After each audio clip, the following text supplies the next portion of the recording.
Welcome back to Northwest Afternoon. You are going to hear several success stories today. You'll also hear a love story. And the central character in all of these stories is a golden retriever who deeply touched the lives of two very special people. The first is an Emmy Award-winning actress who has been making us laugh for a long time on network television. And the other is a man whose life and career have both been an inspiration to most everyone who has ever met him. We're very, very pleased to welcome Betty White and Tom Sullivan.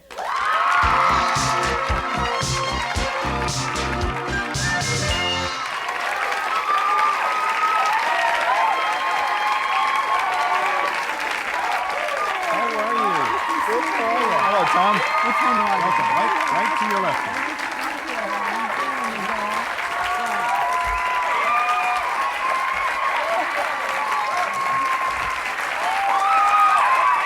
My goodness. Well, what a nice greeting. God, I feel like I walked out with Elvis here. Do you two take your fan club with you wherever you go? Well, we find it's good insurance. And, yes. And I happen to be one of the fans of the Brothers Four, and when I heard your voice today, it said to me, "There's a magic sound." Oh, bless your heart. Thank you, Tom, and welcome. Nice to have you both in Seattle. Oh, nice to be here. There is so much to talk about today. I want to start with you, Betty, only because we're currently enjoying Because she's a star and I'm a newcomer to this industry. No, because I'm built and you're just a... You're and we're going to find out a lot more about you before you get out of here today, Mr. Sullivan. Yeah. But we're all enjoying you so much on Golden Girls, and I know everybody I talk to just wouldn't miss that program for the world. Oh, we're having the best time. Thank you. For the 0.1% of our viewers who may not have seen an episode, let's roll a clip and take a look at Betty's character, who was, of course, named Rose. Here's something from Golden Girls. Great idea for Gil's campaign. I'm making these bird feeders with his name on them to send around. And you think that's a dumb idea. And you feel like taking this bird feeder away from me and smashing it with this hammer. Like this. Look, Blanche, we're in public now. There's no reason to be hostile. Oh, yes, there is. I don't like you. And horizontal stripes make you look like Roger Ebert. There, now do you really want to put this on a childish level of name-calling? Yes. So do I. Traitor. Tramp. Backstabber. Homewrecker. Indian giver. I'm sorry, I just got caught up in the moment. Oh, I love you, Blanche. Oh, I love you, Rose. I love both of you. Oh, I'm just so full of love. I have to let it out. I'd like to teach the world to sing perfect harmony. Let's take it from the top. From the top. Oh, that sounds so musical. Tickle the ivories, Rose. Coochie, coochie, coochie, coochie.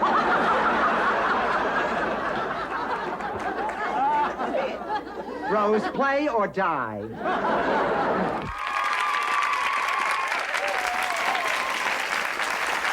Oh, Betty, the things you get away with. Oh, it's such fun. Tia in the audience has a question. Go ahead, Tia. Are you anything like Rose? Rose, whatever your character on TV? Now, why do you say Rose and giggle? As if she's not a perfectly normal ditzy. No, but I mean like in person. Well, I used to think I was like Sue Ann Nivens on the Mary Tyler Moore Show, which was before your time. But she was a wicked lady, let's say. But I find that I'm more like Rose than anybody. Rose and I both like to think everything's going to have a happy ending. We believe the best of everybody. We think positively, not negatively. So I guess I am, and I tell long, boring stories. I guess we're both like Rose. The cast is so wonderful, and the writing is just so Oh, aren't they? But that's so where the quick. secret is, of course. It's really wonderful. What do you enjoy most about this show? The chance to work with three other very professional ladies. We all came to the show with careers in place. So there was none of this, well, we have to, who has the biggest part or anything. So when you bat something over the net, you better be ready because it's coming right back at you. Oh, absolutely. And I loved reading the thing you wrote once about how when B. Arthur cracks up, and it's not very often, but it spreads like wildfire throughout the set, and nobody can regain control for hours. B especially, and it's not anything with a great double meaning or anything. B, just something silly will trigger her, and she turns the color of my dress bright red, and she can't get a word out. She wheezes and the trouble is, every time we get to that spot in the script for the rest of the week, she's gone. How does she ever get it on recorded then, on tape? Well, sometimes they have to change the line. Oh, no. One time they had to send us all home in the afternoon because we just couldn't pull it Couldn't together. get past Yeah. the crack-up line. Oh, that's funny. Are the other two naturally funny on the set, too? Yes, everybody plays it a little straight. I'm the cheerleader, and Rue is the butterfly, and Bea is the one who's pretending to be so strong who isn't. She's a bowl of Jell-O, and Estelle is very funny. So we all, I think we're like 4 points on a compass. We couldn't be more different, and that's why we love each other. Some of the things that come out of Estelle Getty's mouth on that show And are, because they're so incongruous. I know. We all just want to fall over. Jean in the audience has a question. Go ahead. Is it true that originally you were going to play Blanche and she was going to play Rose? Yes, when they were putting the show together, they wrote it with me in mind for Blanche, and our director was Jay Sandwich, who had directed all the Mary Tyler Moore shows, and he was directing our pilot. And it was Jay who was smart enough to say, look, if Betty plays Sue Ann, another man-hungry girl on the prowl, the audience is going to think it's the same character, no matter how differently Betty tries to play it. And they were absolutely right. So Jay said, no, let's have her play Rose, and Rose is not dumb. She's just terribly naive. She marches to her own drum. How, it looks so easy and delightful when those of us at home watch the program. What's a production week like? How many hours are you putting in to get a show on tape? We see the script for the first time Monday morning. We have no idea what the storyline's going to be or anything. We read it around the table, and that's when the rewriting starts. We start to get it on its feet then. Tuesday, we rehearse what we have, usually with new pages. And then at the end of the day, we do a run-through, scripts in hand for the writers and producers.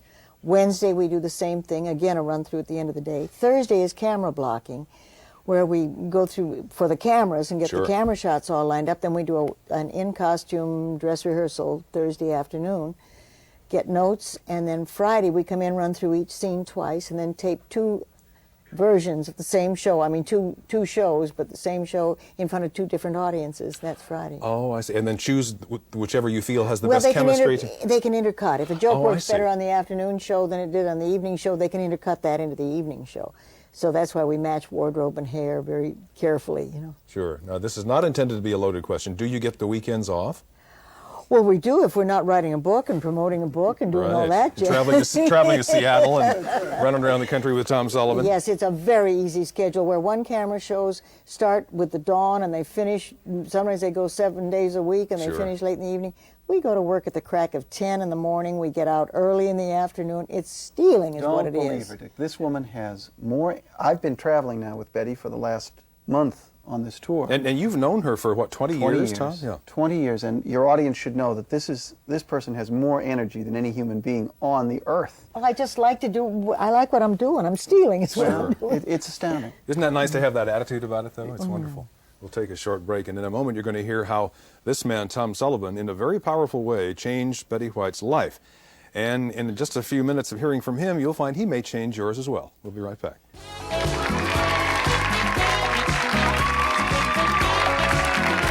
Careful, we wouldn't understand. You can tell us, what is it?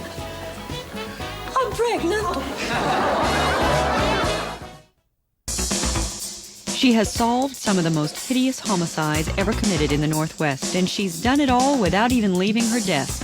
Wednesday on Northwest Afternoon, we'll give you an inside look into the world of writing with best-selling mystery author J.A. Chance. If you'd like to be part of our studio audience, just call 443-8333 for your free tickets.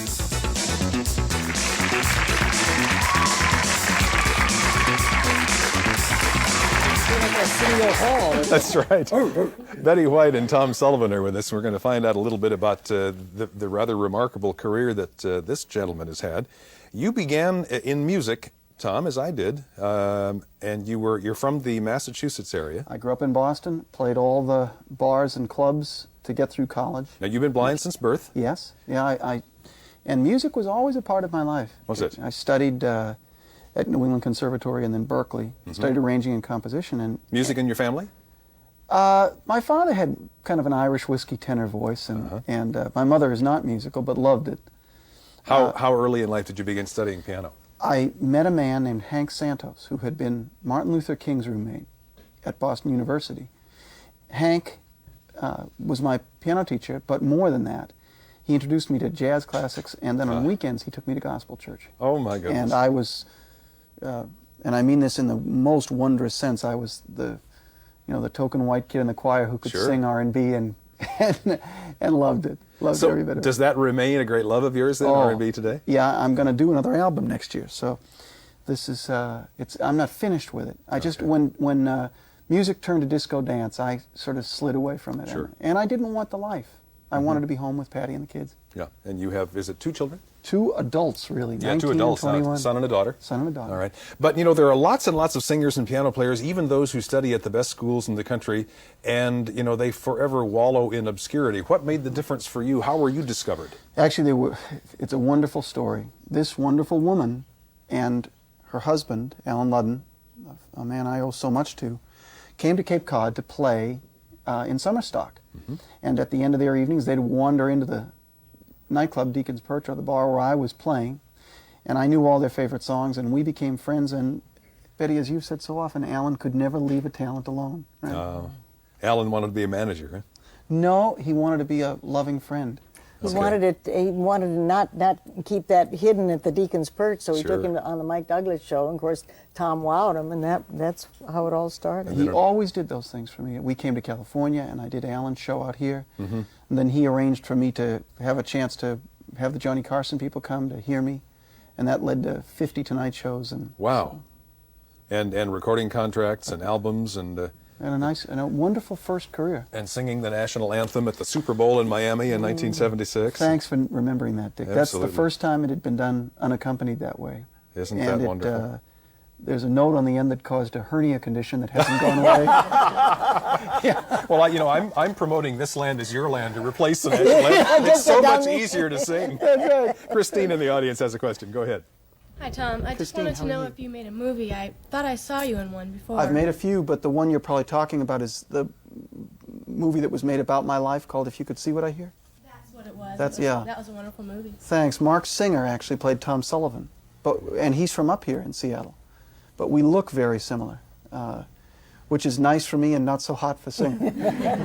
But you know what's interesting, and I know that, Betty, you have observed it, and I know Alan did too, in Tom, and that is that even though he has dealt with a handicap since birth, he's never termed it that, and it hasn't slowed him down a whit. I mean, list some of the things this man does. Slowed him down? I mean, you have to really run to keep up. He's a 90s golfer. He surfs. I've seen him ski. I thought maybe he skied on some of the lower slope. I mean, I saw him take off from on the toughest ski run and just disappear over the edge of the world. Well, there's nothing he does. He rides, he jumps. And marathon runner, a very serious marathon runner. So it just, my life has never been the same since the 20 years that I've known him. Dick, we find all the things we don't use to capacity. Right. You do, and yet that's about wanting. I was born blind, and so I had a choice to make: either become part of the mainstream process or let it slide by. Right. And I chose early to compete. I think as we get further into the show, the fact is, the principle really in The Leading Lady in the book is about the change from Tom Sullivan thinking he had to do things alone to a fella who moved to a place where he understood interdependence, that I had to share. We'll talk more about how the special dogs in your life, too, have given you that wonderful measure of independence. Touch just briefly on your relationship with Michael Landon, because I know you made appearances on Highway to Heaven. Oh, this is a hard area for me. I believe that Michael Landon was the single most important public force for the American family in this country. And his loss can never be replaced because he was the single voice of reason, power, and optimism, crying out in a broadcast wilderness. And he will be sorely missed. We did Highway. As a force in television, he certainly will. Well, yeah, he will. And as a man, for me, the thing that made Michael special was that he never, ever backed off commitment. If he believed something, he put his career, reputation, and money on the line to prove it. And Betty, I assume you knew him. Do you remember him the same way? Dear, dear friend. And with all the really noble things that he did, he was the silliest individual with that silly giggle and a sense of humor that just never stopped. Right now, he's giggling about something. I know he is. That's a nice way to remember him, too. Tell us about this lady, Tom, whose name is Dinah, and how she came into your life. Dinah is an absolutely, frankly, another gorgeous golden girl, a golden retriever. I met when I had gone to Detroit to host a golf tournament for the Stroh Brewery Company. And the tournament was benefiting Leader Dogs, one of the 10 wonderful guide dog schools in this country. Had you had guide dogs prior to No, and I didn't want one. Why? Well, I was in a group, much like you were. I had the guys, right? I was mobile. I was good with a cane. I didn't need a dog, or I thought I didn't. Right. But the Stroh Brewery Company and the Guide Dog School felt it would be a terrific piece of publicity for the golf tournament if I was presented with a dog. And I went along with it. And thank goodness I did, because Dinah came into my life and forever changed it. Was it instantaneous? Did you know as soon as you met this animal that she was special in some way? I knew that she was, it's interesting, we do this with people too. I knew in the first moment that she was a nice dog. You know, that patronizing thing. Right. What a nice dog. But when Smitty, the trainer, came out to California to work with me, I began to understand in the first few days that she was also an amazingly capable dog. But the immediate turning point came when I took her down to the beach below our house to take a run. And I had no regard for Dinah. I didn't understand what she couldn't do. Now, she had been trained to jog, but it was 85 degrees, the cement was hot, there was no water. We ran 3 miles down to a pier. I stopped and had a drink and didn't think to give Dinah one. We turned around and started back. The bike path was crowded with pedestrians and bikes, and a fella came down on a racing bike, flying, and hit us head on. Oh, my. And I was unconscious for a short time, and when I came to, Dinah was wedged under my shoulders, had got her body under my body. Now remember, this dog doesn't know me that well. Yes. But in her mind, she was saying, I'm so sorry this happened to him. And I did the best I could. And I thought that day, well, Tom, you'd better start to take this work seriously and take this animal seriously. So you felt you had a lot to learn in terms of working effectively with Dinah at that point? Dinah taught me, she still does teach me, she has taught me all of her life. There has not been an experience with Dinah that wasn't learning for me. Tom and Dinah were together for quite a number of years, and ultimately he felt it was necessary, in order to save her life, to find a new home for her. We're going to find out what happened and where this remarkable dog went in just a moment.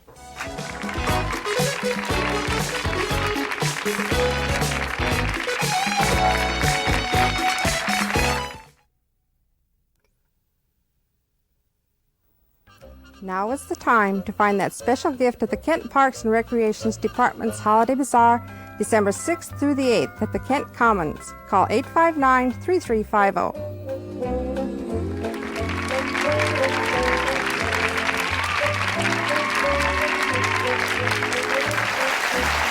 Talking with Betty White and with Tom Sullivan, wouldn't it be nice if the span of a dog's life could more closely approximate that of a human, because we become so close to these canine friends that we'd like to have them around for all time. But it's getting better. It is getting better. We're gaining on it. Yeah, that's right.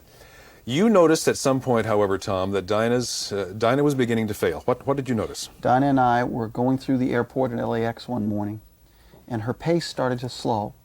And I did everything wrong. Again, I encouraged her, tried to get her to go faster. We got down toward American Airlines, and she began to turn in circles. You traveled a lot with her, and she was very good in airports. Dinah was the best in the world. I mean, remember, I worked for Good Morning America for 3.5 years, and the only friend I had out there was Dinah. Dinah took me all over the country alone. So on this morning, as she slowed down, I didn't know how to handle it, and she finally just literally stopped. And I bent down and hugged her, and we found out she was beginning to have cataract problems. The vision was and failing. She would not put her master at risk. That's the point. Sure. Eventually, you had to face a tough decision, and that is to get another leader dog. Yeah, this wonderful Nelson, who I didn't believe was wonderful at the time, came to live with us, and he literally turned Dinah into a senior citizen who didn't want to be here. He almost overnight. Literally overnight, he started to take complete control of the work. He wouldn't let Dinah get her head in the harness when I picked it up to put it on him. He would take her socks away, the socks she played with. He wasn't being cruel, he just was asserting himself. But suddenly her mission was gone. It was completely gone. She was ready to die. You and your family had dinner one night at Betty White's home, and this matter came up. And Betty, why don't you start with your side of this story? Well, I said, how's everybody? And Tom immediately launched into the fact that Dinah felt she had lost her job, she'd lost her master, she went under the bed, she wouldn't come when he called her, wouldn't run on the beach, wouldn't do anything, wouldn't eat. What a heartbreak. And she was literally trying to die. So I heard myself saying, would you like me to try her, Tom? And so we talked it over a long time, and so Dinah came to stay with me to see how it would work. Well, she suddenly came in. She had a new job. She had my dogs to straighten out, my cat to check out, my housekeeper to tell how to run the house, the gardener, the UPS man. She all of a sudden came back to life, and just because she wasn't being supplanted by someone. And we had, such a marvelous, such a learning experience. But what do you, a sighted person, do to replace the work that Dinah was so accustomed to doing? I would put her harness on. I would take her on short jaunts in the car so that she would still feel she was working. But tell us how you write about it, when you went. But that's a cute part of the story. I would take her for walks in the neighborhood, but in the early morning, or maybe just at dusk, so people wouldn't see Betty White walking a guide dog. Can you imagine what the tabloids would do with that? Oh yeah. And but it's a neat trick to try to walk a guide dog if you're sighted. So I would try to close my eyes, and that didn't work. That doesn't work. Either. But she just completely adapted, came to my house. So then, when the Sullivans would come over to visit, it was marvelous. The family's coming, isn't that nice? And no regrets. She had made a passage. She had made this change, accepted a new life, and accepted me with all the love in the world without losing that. Well, I learned a lot about that. But I can run my life that way. I hate change as a rule, but that taught me. My favorite moment about Passage was when Dinah and Betty came to our home for the first time for dinner. Dinah had been with Betty about a month. She came in and she greeted everyone, jumped all over us, couldn't have been more excited. But when we sat down for dinner, she went and laid behind Betty's chair. She was clearly aware that that was her new job. But all of the passage wasn't without some feeling of emotional loss. Tell us about your daughter and the difficulties she had, Tom, in saying goodbye. Blythe, my 21-year-old now, could not cope with this. She felt that I was betraying Dinah. She felt that her father didn't need Nelson. She was not able for years to, sorry Nelson. It's not true, Nelson. She was, she truly did resent the circumstance, and it took a long time before she came to terms with it. Well, the ending certainly proved to be a happy one. We'll tell you also that, sadly enough, during the last draft of the book that Tom and Betty wrote about Dinah passed away. No, she didn't. Let me correct you, Dick. No, she lived. She finished the book. She had cover pictures taken. She felt so good that day. No, it was about 4 months after the book was all finished that she said, okay, we finished that, and now I'm getting a little bit tired. But she made it all through the book, and that's why even had it happened during the book, we wouldn't have gone into it. But the book was completed without it, so she'll stay forever. Oh, that's wonderful. Yeah, that's the joy of this book, Dick. Sure. The joy is that what she has taught is endless. And we'll come back and talk about reflecting about this great friend and how she taught both Betty and Tom some very, very important lessons. We'll be right back.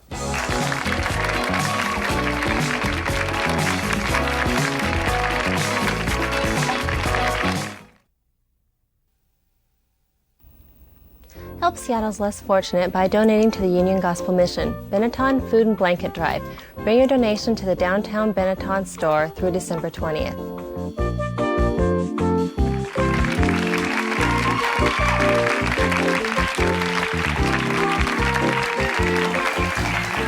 We're talking with Tom Sullivan and Betty White. It really is almost phenomenal to read the account of this animal in this book, which is called Leading Lady. and realized how very close to human qualities she exhibited. She would show very clear evidence of love and concern and caring. And is there any one recollection beyond the one you told us about her lying by Betty's chair at dinner that night, Tom, that you can remember? I've got I think probably for me the ultimate example was of the concept of the importance of Dinah and the loss of Dinah, or the change. I was doing a soap opera in New York, and I would stay at the Carlisle Hotel and walk to Central Park every day with Dinah. Mm-hmm. And one day in the park, I took her leash off to let her have a run, right. And I did that all the time. And she never wanders. Mm-hmm. She always stayed within collar sound range, where I could hear her collar. Right.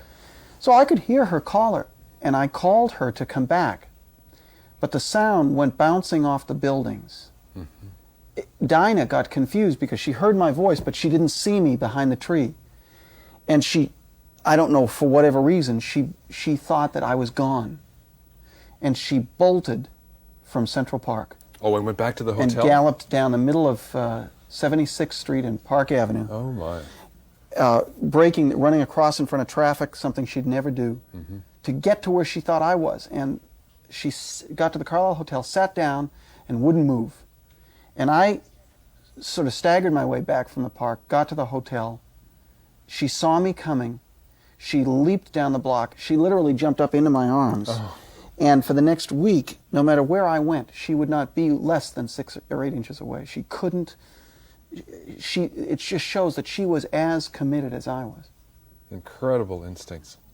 Betty, you have been really most of your life an animal lover, I know, and still you found this particular dog to be so special. Well, Tom and I had known each other for 20 years, but through Dinah and through our getting together and doing this book together, I thought Tom should write some of the travels with Dinah, but we didn't expect it to get away from us.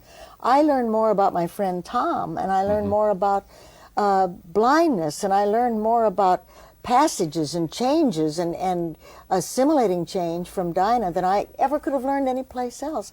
So the book just kept growing and growing, and became more and more fun to do. What do you do on a continuing basis with animals? How do you... I've been with the Morris Animal Foundation for over 20 years, and I've been on the board of the Los Angeles Zoo for almost 20. And that's my main work. Television's my hobby, Alan always used to say. Animals are my work. And now Tom is president of Morris Animal Foundation. Oh, that's marvelous. And when is this album going to be put together, Mr. Sullivan? We're going to start we've picked 8 of the 12 pieces, and we're going to start after Christmas. And will it be R&B? Yeah, on Arista. Oh, terrific. And Betty White, of course, is appearing in Golden Girls in Seattle. We can see it now daily on KSTW Channel 11, Monday through Friday at 7:30. So, as Jack Benny used to say, you have to hate us to miss us. We're on every We're on everywhere.